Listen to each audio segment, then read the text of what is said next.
Lodge of motion. तर यामध्ये आज आपण स्टडी करणार आहोत Newton's first law of motion.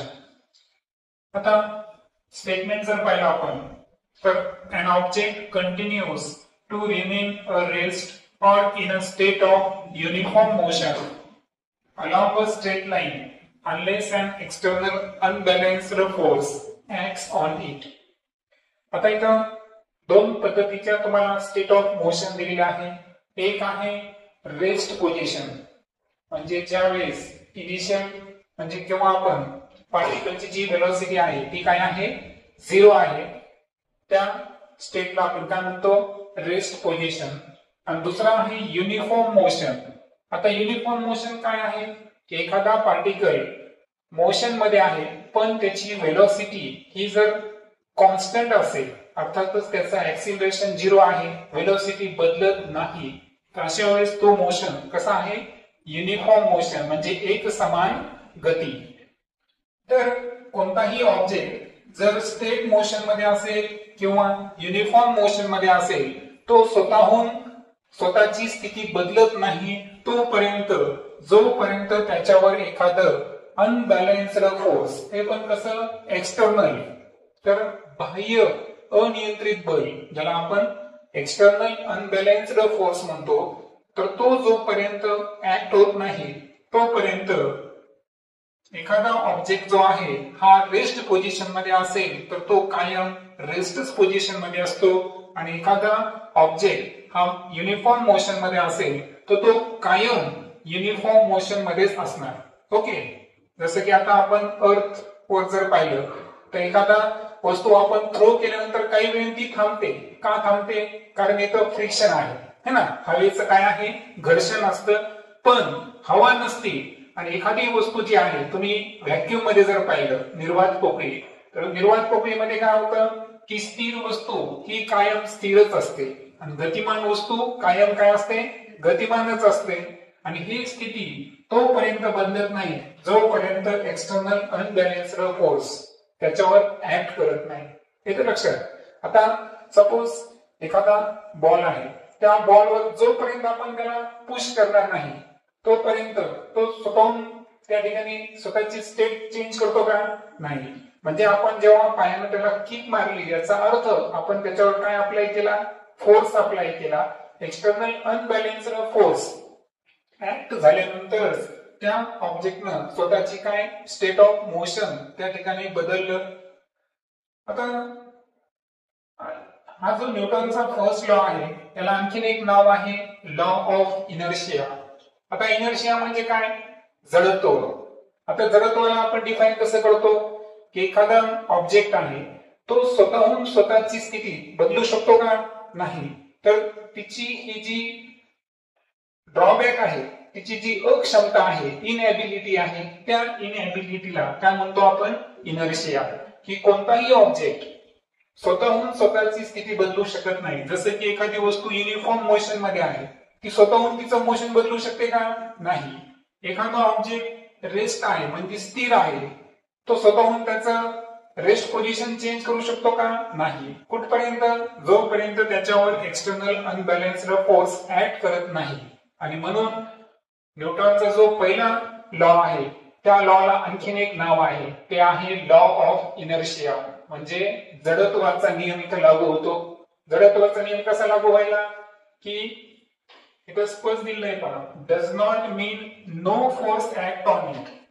आता एक लक्षात घ्या, एखादा ऑब्जेक्ट रेस्ट पोझिशनला आहे किंवा युनिफॉर्म मोशनला आहे, याचा अर्थ असा आहे का की त्याच्यावर कोणतंच फोर्स ऍक्ट करत नाही? मी तुम्हाला या अगोदर पण सांगितलं होतं की सपोज आपण स्वतः आहोत, तर आपण स्वतः अर्थवर असताना आपल्यावर कोणकोणते फोर्स ऍक्ट करत असतात? एक फोर्स असतो ग्रॅव्हिटेशनल फोर्स. कोणता असतो? ग्रॅव्हिटेशनल फोर्स, जो आपल्याला अर्थच्या सेंटरकडे येण्याचा प्रयत्न करतो. बरोबर आहे का? फोर्स ऑफ ग्रॅव्हिटी आपण पाहिलेला आहे. It acts towards the downward and towards the centre of the earth. त्यानंतर आपल्यावर आणखीन एक फोर्स ऍक्ट करतो, तो आहे नॉर्मल फोर्स. कोणता फोर्स आहे? Normal force. आणि नॉर्मल फोर्स हा अपवर्ड दिशेने कार्य करतो. म्हणजे याचा अर्थ आपल्याला बॅलन्स करणारे फोर्सेस अवेलेबल आहे. मी इथं उभा आहे, जरी मी उभा असेल तर सध्या सुद्धा माझ्यावर दोन फोर्स ऍड करायले है ना. ऍटमॉस्फेरिक प्रेशर तर आहेच, ती एक वेगळी गोष्ट राहिली, पण त्या व्यतिरिक्त वरच्या दिशेनं ऍक्ट होणारा कोणता आहे नॉर्मल फोर्स आणि खालच्या दिशेने ऍक्ट होणारा ग्रॅव्हिटेशनल फोर्स. आता हे फोर्सेस हे का हे पेयर्स मध्ये आहे, त्यांची व्हॅल्यू सारखी आहे, त्याच्यामुळे ते एकमेकांची जी व्हॅल्यू आहे ती कॅन्सल करतात. लक्षात घ्या, नॉर्मल फोर्स आणि ग्रॅव्हिटेशनल फोर्स या दोघांची व्हॅल्यू एकमेकांच्या अगदी बरोबर असते, फक्त त्यांची डायरेक्शन कसं आहे एकमेकांच्या अपोजिट आहे, विरुद्ध आहे. एक ऍक्ट करतो अपवर्ड डायरेक्शन, एक आहे डाऊनवर्ड डायरेक्शन, आणि म्हणून फोर्सेस एकमेकांचा इफेक्ट काय करायले कॅन्सल करायले, म्हणजे एकमेकांचा ते प्रभाव कमी करतात. म्हणून आपल्याला वाटतं की रेस्ट पोझिशनला एखादी वस्तू आहे म्हणजे याचा अर्थ असा नाही की त्याच्यावर कोणतंच बल कार्य करत नाही, त्याच्यावर सुद्धा बरेच फोर्सेस कार्य करतात, पण त्यांचं एकत्रित बेरीज ज्याला आपण नेट फोर्स म्हणू ती काय असते झिरो असते. आता फायनली एक वाक्य लिहिलंय मी की नेट फोर्स इज झिरो. आलं लक्षात, जसं की इथं नॉर्मल फोर्स होता, पहा नॉर्मल फोर्स आणि ग्रॅव्हिटेशनल फोर्स हे दोन्ही एकमेकांच्या काय आहे अगदी बरोबर आहे. आता मात्र व्हायला काय दोघांची डायरेक्शन कशी एकमेकांच्या विरुद्ध आहे.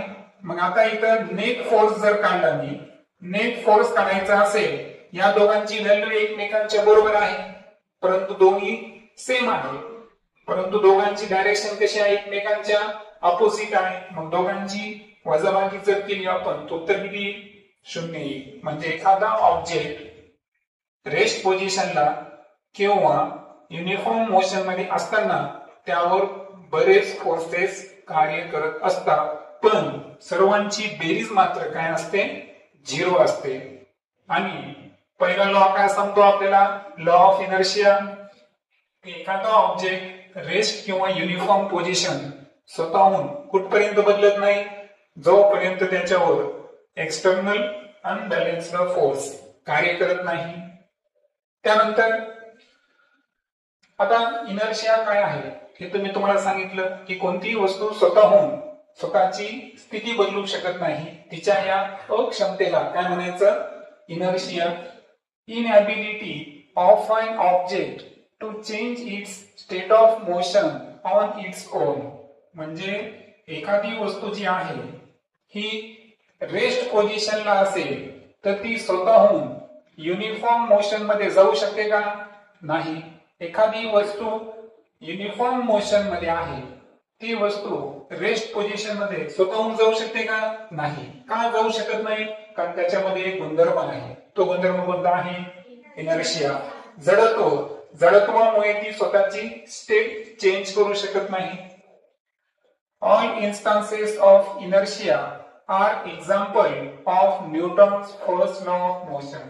आणि इनर्शियाचे जेवढे काही उदाहरण आपण घेऊ ते सर्वच्या सर्व एक्झाम्पल हे कोणाचे असतील न्यूटनच्या पहिल्या गतिविषयक नियमाचे.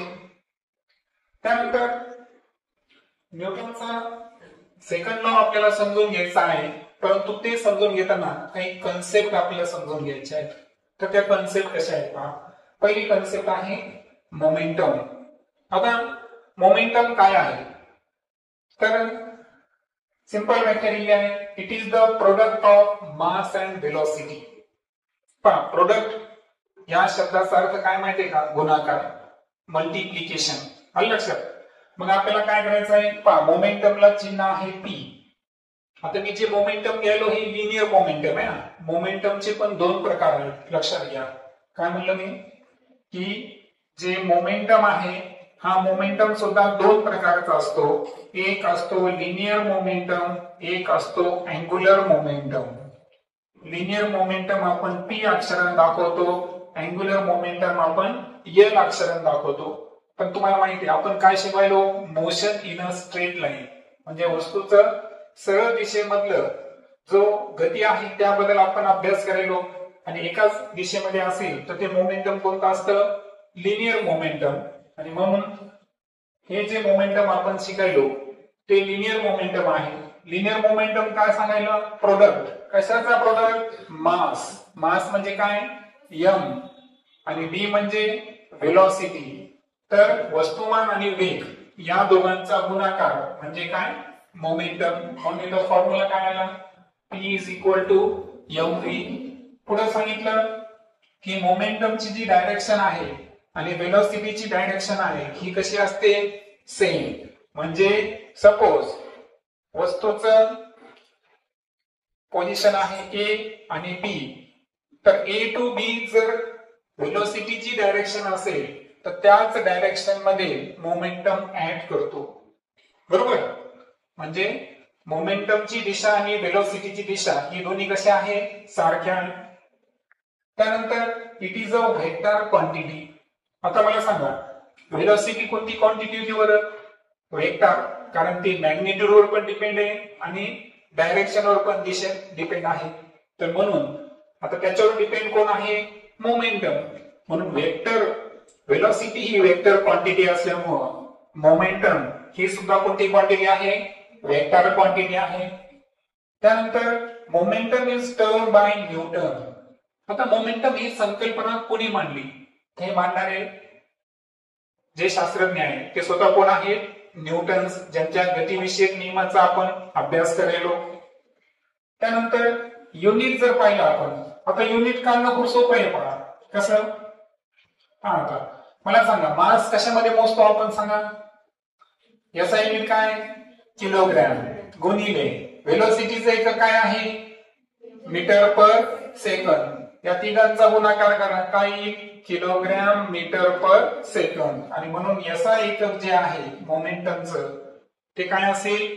Kilogram metre per second. आणि जी सीजीएस सिस्टीम आहे, सीजीएस म्हणजे काय? Centimetre gram second. ही जी सिस्टीम असते याच्यामध्ये आपण किलोग्रॅमची ऐवजी काय घेतो? ग्रॅम. मीटरची ऐवजी काय घेतो? सेंटीमीटर. पण सेकंदाला जशाचं तसं ठेवायचं. आणि म्हणून मोमेंटमचं सीजीएस एकक काय असेल? Gram centimetre per second. त्यानंतर changes in velocity causes changing in momentum.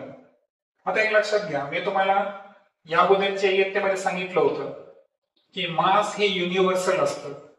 तुम्ही जगामध्ये कुठेही जा, मास बदलतं का? नाही. बदलतं काय? वेट. वेट का बदलते? कारण ग्रॅव्हिटी बदलते. लक्षात आलं? म्हणून कधी पण लक्षात ठेवा की जे मास आहे वस्तूचं वस्तुमान हे कसं आहे? युनिव्हर्सल. म्हणजे ते वैश्विक आहे. तुम्ही ब्रह्मांडात कुठेही जा, तुमचा मास बदलणार नाही. मग आता मोमेंटम जो आहे, मोमेंटम तर मासच्या पण डायरेक्टली प्रोपोर्शनल आहे आणि व्हेलॉसिटीच्या पण डायरेक्टली प्रोपोर्शनल आहे. पण मला सांगा मास बदलतं का? नाही. बदलते काय? व्हेलॉसिटी. आणि म्हणून व्हेलॉसिटी मध्ये जर बदल आला तर कशामध्ये बदल येईल? मोमेंटम मध्ये सुद्धा बदल येईल. त्यानंतर मोमेंटमवर आधारित आपलं Newton's second law of motion. Second law काय सांगायला? Rate of change of momentum is proportional to the applied force and the change of momentum occurs in the direction of the force. म्हणजे पहा, rate of change of momentum जो आहे, आता rate of change of momentum काय? पहा, change म्हणजे काय? Delta P. Change म्हणजे काय? Delta P. पहा, डेल्टा पी म्हणजे काय असतं माहितीये का? P2 minus P1. आता तुम्ही म्हणणार P2 काय आहे आणि T1 काय आहे? तर लक्षात घ्या, P2 असतं फायनल मोमेंटम. काय असतं P2? Final momentum. आणि P1 जे आहे ते काय आहे? Initial momentum. आणि जर फायनल मोमेंटम मधून आपण इनिशियल मोमेंटम वजा केलं की ते असतं डेल्टा पी. डेल्टा पी ला काय म्हणायचं? Change in momentum. काय म्हणायचं याला? Change in momentum. आता पुढे काय सांगायला? Rate of change of momentum. Rate of change of momentum म्हणजे काय? की डेल्टा पी ला आपल्याला कशाने करायचं आहे? डेल्टा टी न. कारण जेव्हा आपण डेल्टा टी न, डेल्टा टी सुद्धा काय आहे? Time change. Okay. So rate of change of momentum म्हणजे मोमेंटम मध्ये आलेल्या बदलाला आपल्याला वेळेच्या बदल्याने काय करायचं आहे, भाग द्यायचा आहे. याला म्हणायचं rate of change of momentum. काय म्हणायचं, rate of change of momentum. आणि हा rate of change of momentum कशाच्या डायरेक्टली प्रोपोर्शनल आहे, हे सांगितलं का, अप्लाइड फोर्स, जे लावल्या गेलेलं बल असतं त्या बलाच्या डायरेक्टली प्रोपोर्शनल म्हणजे समप्रमाणात आहे. आणि पुढे एक वाक्य सांगितलं की change of momentum occurs in the direction of force. आणि मोमेंटम मध्ये जो बदल यायला तो बदल कोणत्या दिशेमध्ये असतो, फोर्सच्या दिशेने. म्हणजे ज्या दिशेला फोर्स लावणार त्याच दिशेला या ठिकाणी मॅग्नेट्यूड मोमेंटम मध्ये सुद्धा काय येणार, बदल येणार. आता एक लक्षात घ्या की rate of change of momentum जेव्हा आपल्याला करायचं असतो तेव्हा आपल्याला फायनल मोमेंटम मधून इनिशियल मोमेंट हे कधी पण सबस्ट्रॅक्ट करायचं असतं. तुम्हाला हे पण सांगितलं मास बदलतं का, नाही. त्याला M1 M2 घ्यायची गरज आहे का, नाही. फक्त बदलतं काय, V1 V2. मग V2 ची व्हॅल्यू काय झाली सांगा, MV2. किंवा आणखी सोपं करतो बघा मी तुमच्यासाठी. काय करतो मला सांगा, वन डायमेन्शन मध्ये आपण इनिशियल वेलोसिटी काय घेतली होती सांगा. इनिशियल वेलोसिटी काय होती, U. आणि फायनल वेलोसिटी काय होती, V. आता सोपं जाईल तुम्हाला. सांगा P1 बरोबर काय, M इंटू इनिशियल वेलोसिटी काय आहे, U. P2 बरोबर मास इंटू फायनल वेलोसिटी काय आहे, V. ओके. आता पहा rate of change of momentum म्हणजे delta P upon delta T is equal to change of momentum काय आहे सांगा. चेंज ऑफ मोमेंटम म्हणजे final momentum minus initial momentum upon time. आता P2 ची व्हॅल्यू काय आहे, mu. त्यानंतर नाही सॉरी mv. त्यानंतर P1 ची व्हॅल्यू काय आली, mu डिवाइडेड बाय t. आता सांगा याच्या दोघांमध्ये कॉमन कोण निघतो, m. कंसात काय राहील, v minus u upon t.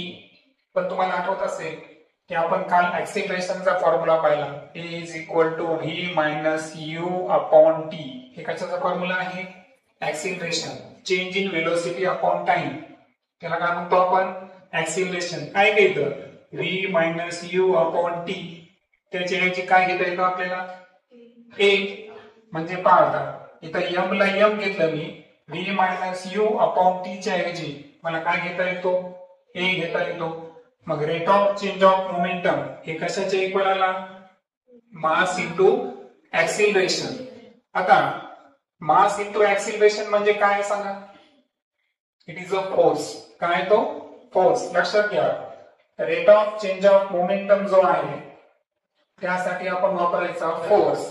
फोर्सची जी व्हॅल्यू आली ती काय आली, मास इंटू ऍक्सिलरेशन. म्हणजे हा फॉर्म्युला कसा तयार झाला की force is equal to mass into acceleration.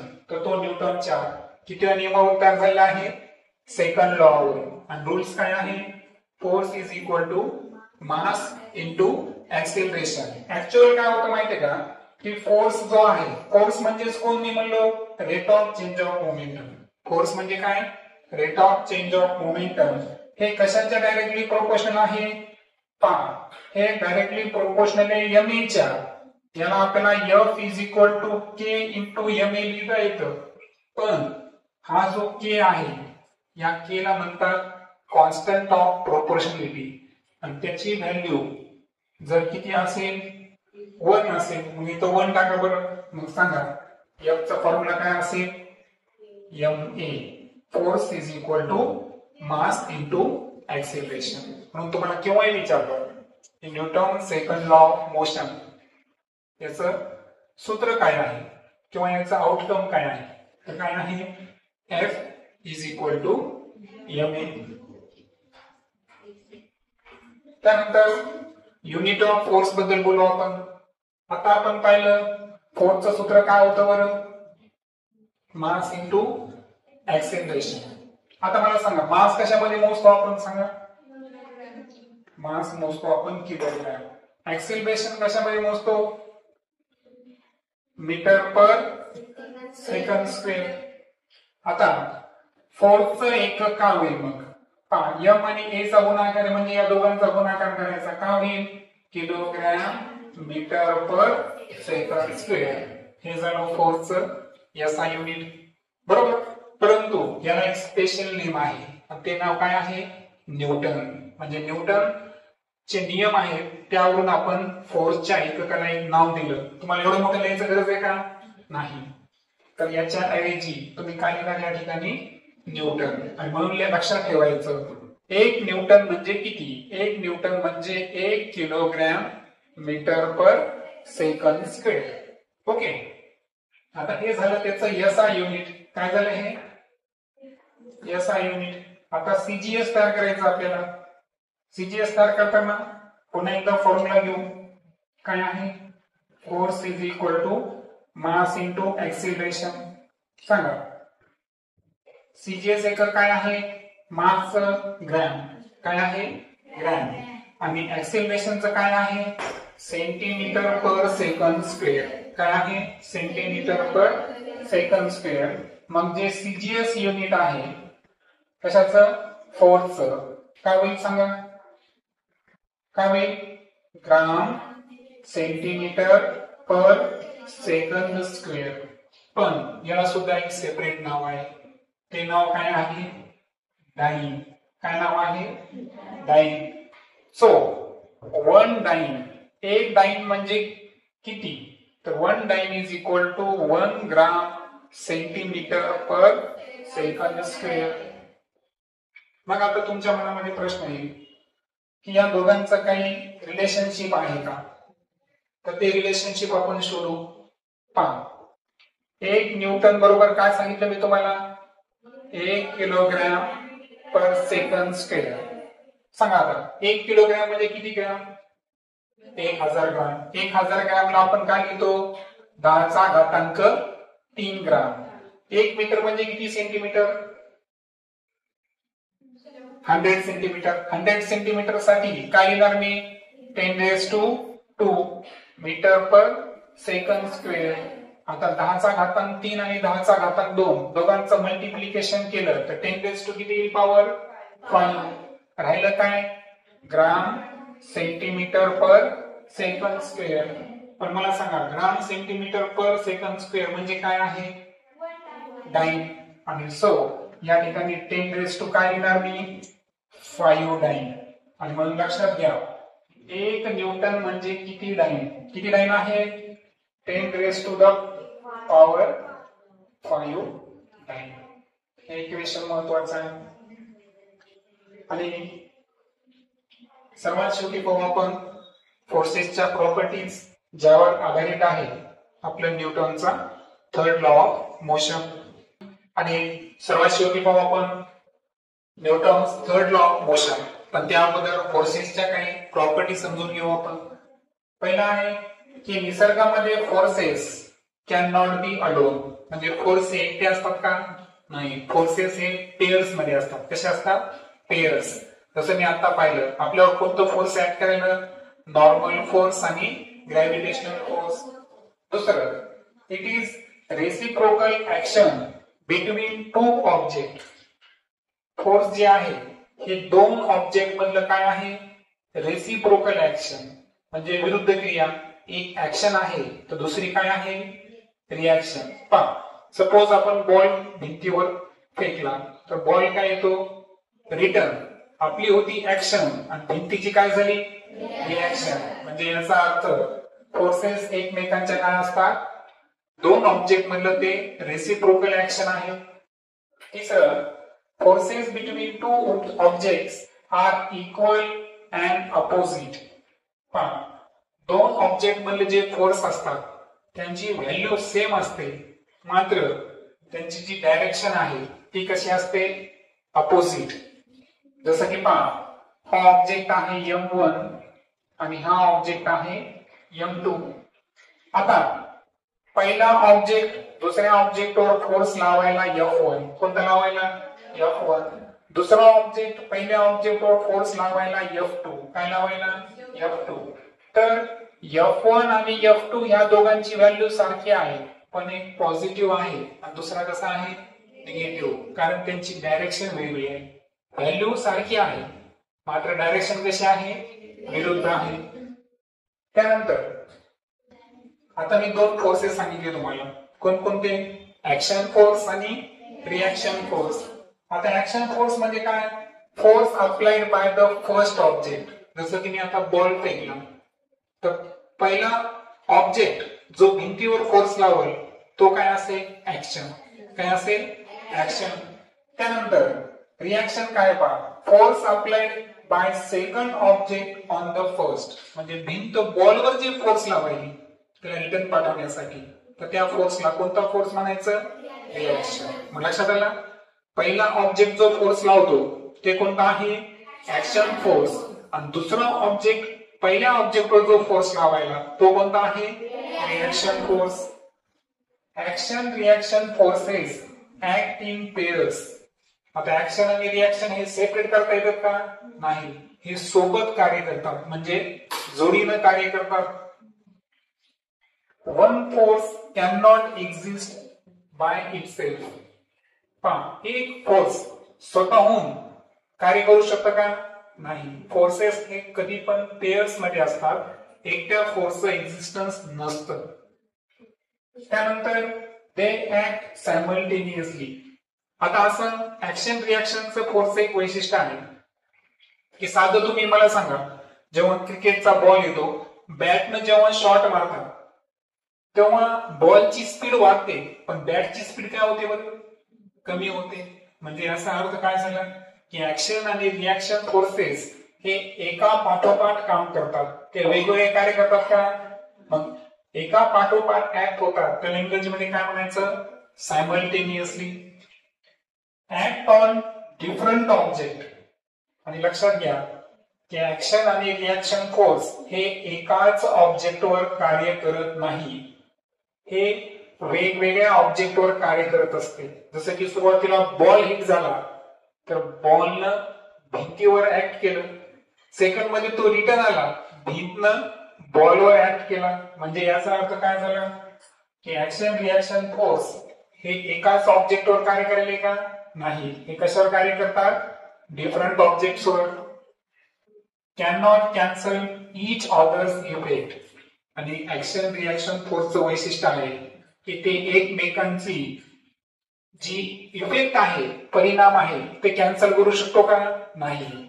Action force रिएक्शनचा effect कमी करू शकत नाही, रिएक्शन फोर्स ऍक्शन फोर्सचा इफेक्ट कमी करू शकत नाही. यावरच आधारित आहे आपला Newton third law of motion. काय सांगतो, every action force has an equal and opposite reaction force which act simultaneously. आताच पाहिलं आपण ऍक्शन आणि रिएक्शन फोर्स यांची व्हॅल्यू इक्वल असते, मात्र ते एकमेकांच्या कशा असतात ऑपोजिट असतात आणि कसे ऍक्ट करतात सायमल्टेनियसली. म्हणून every action force has equal and opposite reaction force which act simultaneously. किंवा तुम्ही असं म्हणू शकता at every action there is equal and opposite reaction. है ना, क्रियाबल आणि प्रतिक्रियाबल हे यांची व्हॅल्यू सारखी आहे, मात्र ते एकमेकांच्या विरुद्ध दिशेमध्ये कार्य करतात. एक्झाम्पल पहा, striking a ball to bat.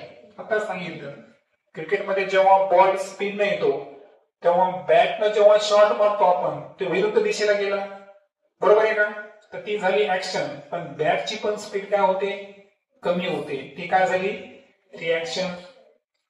Recoil velocity of gun पहा, तुम्ही कधी ऑलिम्पिकचे खेळ पहा, त्यामध्ये जेव्हा बंदुकीनं फायरिंग केल्या जाते तेव्हा जी बंदूक आहे ना, गोळी तर पुढे जातेच, पण बंदूक सुद्धा थोड्या प्रमाणात कुठे येते मागे येते, त्याला म्हणायचं रिकॉइल व्हेलॉसिटी. काय म्हणायचं रिकॉइल व्हेलॉसिटी. मग हे गोळी तर पुढे चालली, मग बंदूक जी मागे येते, गोळी पुढे जाणे ही काय झाली ऍक्शन, आणि बंदूक थोडीशी मागे येणे त्याला काय म्हणायचं रिएक्शन.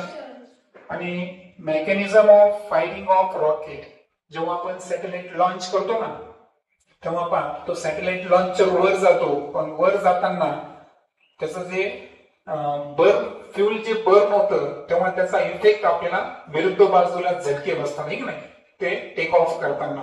हे ऍक्शन रिॲक्शन पेअरचे एक्झाम्पल झाले. अशा पद्धतीनं न्यूटनचे गतीविषयक किती नियम, तिन्ही नियम आपण एकाच लेक्चर मध्ये समजून घेतले. ओके.